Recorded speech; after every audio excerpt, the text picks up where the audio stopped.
Hello everyone. मेरा नाम है राकेश। दोस्तों, हमारे यूट्यूब चैनल में आपका स्वागत है।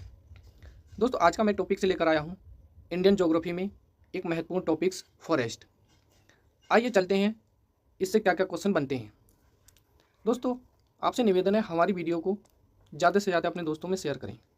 चलो स्टार्ट करते हैं। सबसे पहले बात कर लेते हैं फ्रेंड्स, एवरग्रीन फॉरेस्ट। इसको कहा जाता है उष्णकटिबंधीय सदाबहारी वन। तो टॉपिक डाल लेते हैं एवरग्रीन।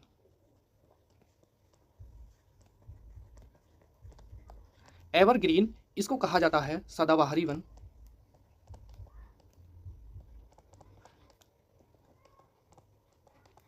और इसका एक अन्य नाम है tropical evergreen forest. Tropical evergreen forest. इसको हिंदी में कहा जाता है उष्ण कटिबंधीय सदाबहारी वन। ये हमारा टॉपिक है। अब देख लेते हैं इसके बारे में। सबसे पहले देख लेते हैं इसकी स्थिति। ये किन किन राज्यों में हमें देखने को मिलती है सदाबहारी वन। जैसे हमारे पास बना लेते हैं मैप।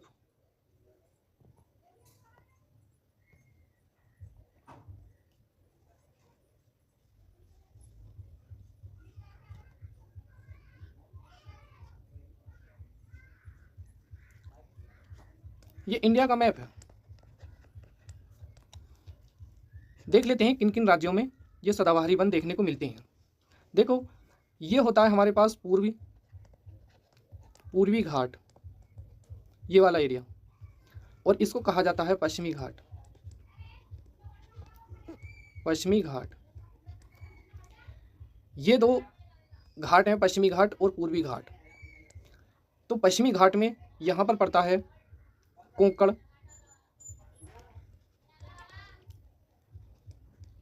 तट। कोंकण तट कहाँ पर है? तो यह है, कहाँ पड़ता है? महाराष्ट्र में। वहीं यहाँ है कनारा तट।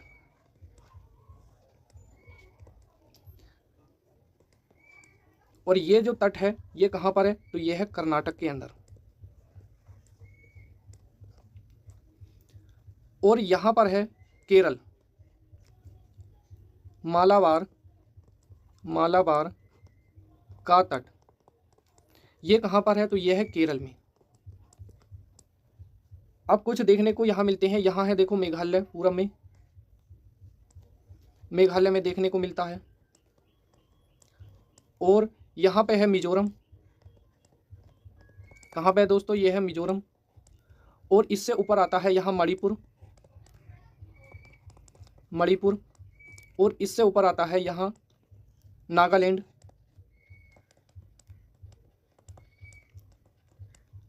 और यहाँ पर आता है अरुणाचल प्रदेश।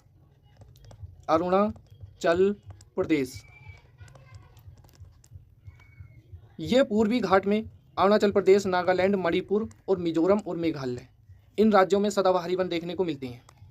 वहीं पश्चिमी घाट में कोंकण तट महाराष्ट्र में, कनारा तट कर्नाटक के अंदर और मालाबार का तट केरल के अंदर, यहाँ देखने को मिलते हैं ये सदाबहारी वन। अब इसकी विशेषता की बात कर लें तो विशेषता में यहाँ पे कितनी है? तो यहाँ पे 200 सेंटीमीटर की वर्षा होती है। कितनी होती है? 200 सेंटीमीटर की वर्षा। ये सदाबहारी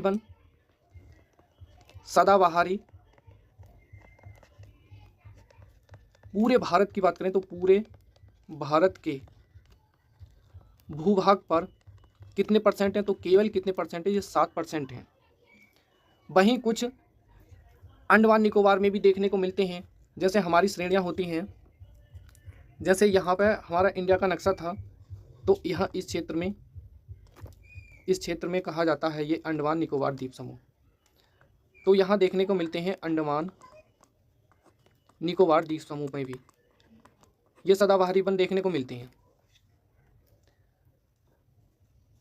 यहाँ पे वृक्ष की बात करें तो ये वृक्ष जो हैं, कौन कौन से वृक्ष पाए जाते हैं? तो यहाँ पर देखने को मिलती है महगोरी, ये वृक्ष का नाम है सिनकोना वृक्ष यहाँ देखने को मिलता है, बेल देखने को मिलता है और बांस देखने को मिलता है, रबड़ देखने को मिलता है और नारियल। ये वृक्ष देखने को मिलते हैं यहाँ पर सदाबहारी वन में।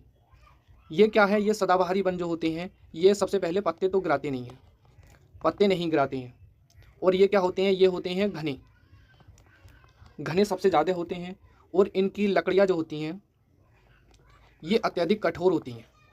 कैसी होती हैं, अत्यधिक कठोर। और इनका किसी भी फर्नीचर में इनका प्रयोग नहीं किया जाता है।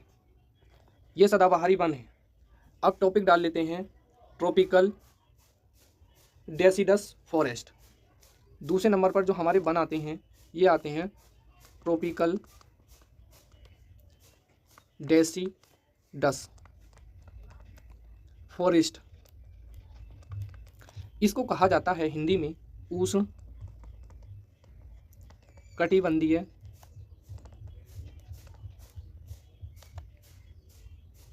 पर्णपाती वन। क्या कहा जाता है इनको, उष्ण कटिबंधीय पर्णपाती वन। अब इसके बारे में बात कर लेते हैं। तो इनकी पहले विशेषता के बात करें तो ये 100 से लेके 200 सेंटीमीटर की यहाँ क्या होती है, वर्षा वाले क्षेत्रों में देखने को मिलता है। ये क्या है, ये अपनी पत्तियां गिरा देते हैं। ये वन कैसे हैं, ये पत्तियां गिरा देते हैं। ये पूरे भारत की बात करें तो पूरे भारत के 25% क्षेत्र में देखने को मिलता है। भूभाग पर भारत का जो टोटल है उसका 25% जो क्षेत्र है वो उष्ण कटिबंधीय पर्णपाती वन में देखने को मिलता है। ये क्या है, आर्थिक दृष्टि से काफ़ी महत्वपूर्ण है। आर्थिक दृष्टि से इनका उपयोग किया जाता है, उपयोग किया जाता है। यहाँ पे वनों की बात करें तो ये जो वन है यहाँ ये बड़े बड़े वन पाए जाते हैं, बड़े बड़े वृक्ष, बड़े बड़े वृक्ष। यहाँ पे जो वृक्ष होते हैं सबसे ज़्यादा जो देखने को मिलता है ये मिलता है सागवन, और दूसरे नंबर पर सखुआ देखने को मिलता है, और तीसरे नंबर पर जो आता है शीशम देखने को मिलता है, और चौथे नंबर पर महुआ देखने को मिलता है, और पांचवें नंबर पर आम देखने को मिलता है। ये कैसे वृक्ष हैं, तो ये पर्णपाती वृक्ष हैं। अब इसकी लोकेशन की बात करें तो जैसे हमारे पास ये मैप होता है इंडिया का, जैसे ये भारत का नक्शा है हमारे पास, तो ये जो है कहाँ पर देखने को मिलते हैं, तो इनकी जो लोकेशन होती है यहाँ देखने को मिलती हैं इन क्षेत्रों में, यहाँ पर। और कुछ जो क्षेत्र है यहाँ बीच में देखने को मिलते हैं मध्य प्रदेश वगैरह में, और बाकी इस क्षेत्र में देखने को यहाँ मिलते हैं।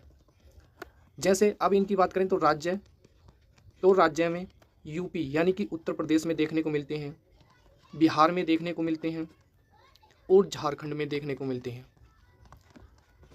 और दक्षिण मध्य प्रदेश यानी कि एमपी, और महाराष्ट्र के अंदर, कर्नाटक के अंदर, और कुछ तमिलनाडु के अंदर, तमिलनाडु, इन क्षेत्र में इनका निवास होता है। अगले पे बढ़ते हैं। अब तीसरे नंबर पर है tropical dry forest. Tropical dry forest इसको कहा जाता है सवाना फॉरेस्ट। हिंदी में बोलते हैं इसे उष्ण कटिबंधीय, उष्ण कटिबंधीय क्या कहा जाता है, उष्ण कटिबंधीय शुष्क वन। और इसका अन्य क्या नाम है, सवाना, इसका भी नाम है सवाना फॉरेस्ट। ये 50 से लेके 100 सेंटीमीटर यहाँ पे वर्षा देखने को मिलती है। ये पूरे भारत में कितने हैं, तो यह है 8% भूमि पर। भारत में ये जो देखने को मिलते हैं कितने हैं, ये 8% भू क्षेत्र पर देखने को मिलते हैं। यहाँ पे अगर वृक्ष की बात करें तो वृक्ष में जैसे नीम, बबूल और कीकर, इस तरीके से ये वृक्ष यहाँ देखने को मिलते हैं। उष्णकटिबंधीय शुष्क वन ज़्यादातर कहाँ देखने को मिलते हैं, तो डिजर्ट वाले एरिया में, डिजर्ट वाले क्षेत्र में, मरुस्थलीय वाले क्षेत्र में यहाँ पे जो देखने को मिलते हैं, जैसे राजस्थान, ये मरुस्थलीय क्षेत्र कहाँ पर मिलेगा, राजस्थान के अंदर।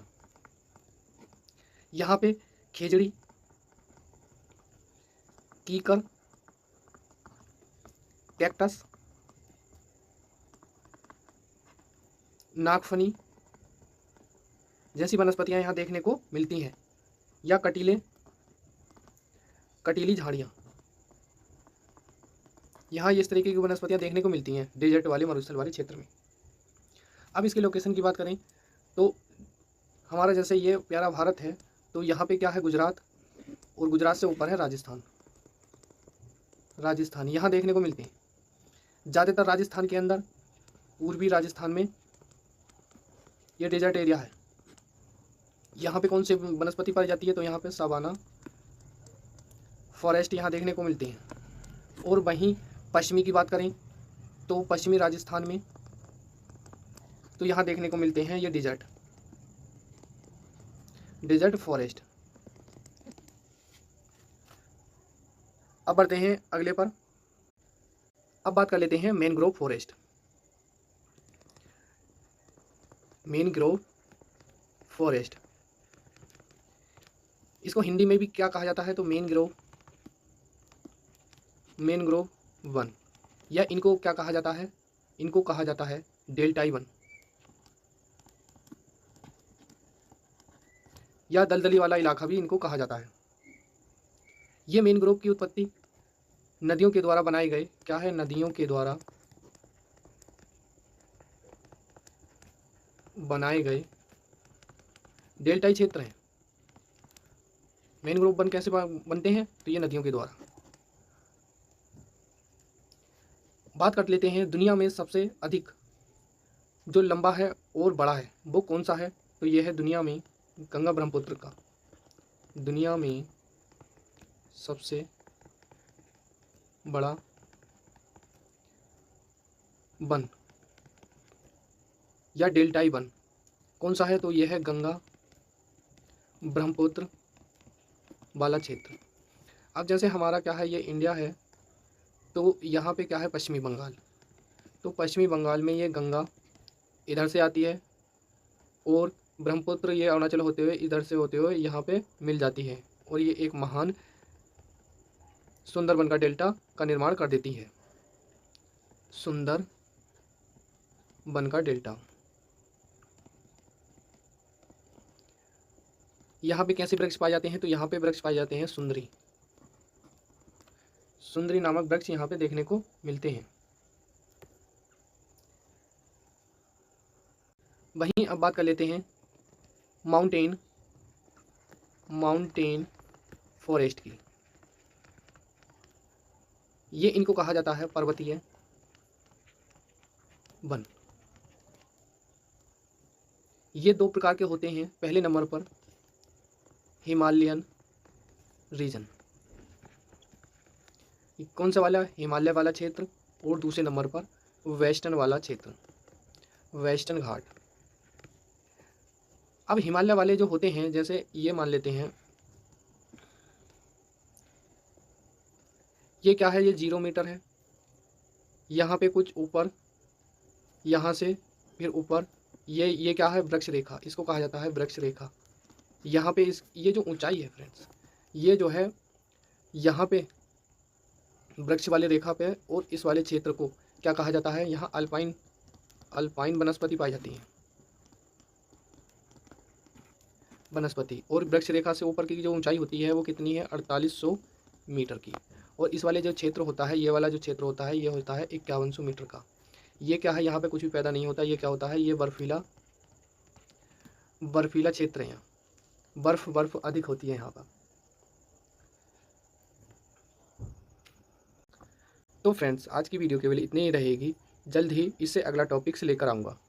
दोस्तों, आपसे निवेदन है हमारे चैनल को ज़्यादा से ज़्यादा अपने दोस्तों में शेयर करें और हमारे चैनल को सब्सक्राइब अवश्य करें। धन्यवाद।